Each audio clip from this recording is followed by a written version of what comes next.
Welcome to the channel. Today I'm going to show you how to apply for Accenture jobs. Alright, so we're jumping into Accenture.com and this will be /careers, and right over here, of course, it'll give you your location on the top right hand side if you've given it consent, and here you are going to click on search open roles, and this will give you all of the open positions within your region or within the area that you've added in over here.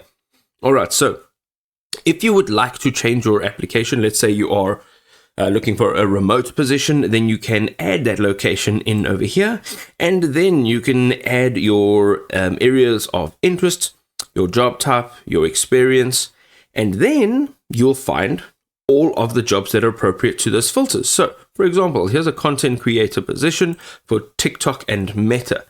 Over here, you'll see all of the information, and then you go and click on read full job description. So this will just take you to a page where you can see everything about this job and the qualifications that you need, the location, any additional information, and everything else. All right, so once you've read through everything and you're comfortable with it, go ahead and click on apply for this job, and you will have another window open. Now, in this window over here, you will start with your application by either auto-filling with your resume. This means you upload a resume, and this will be in a PDF format, and then all of the information from your resume will be auto-filled to Accenture, and then you can continue with your application. But if you want to apply manually, you're going to click on apply manually, and here essentially you are going to create an Accenture account if you don't have one yet.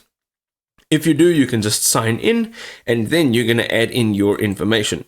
Now, this information will be personal information. It'll be your full name, it will be your location, and then we're going to move on to your experience. Now, where you've worked previously, what you've done previously, some of your experiences that you've had within or that is relevant to this position. Then there are some application questions. Now, application questions are directed at this particular position. So questions might be, for example, what have you ever done in a position where you had high pressure and a very short deadline? Then you'd have to explain that situation. What they're trying to do is just figure you out before they shortlist you. Then the voluntary disclosures. This essentially is where you'll just disclaim or disclose where all of your information that you've added in here previously is your own information and there's no fraudulent stuff going on. And then you can review your entire application, this last section. Now, once you've reviewed it, you can then click on submit, and it will submit your application for the particular job or position that you have chosen right here on Accenture.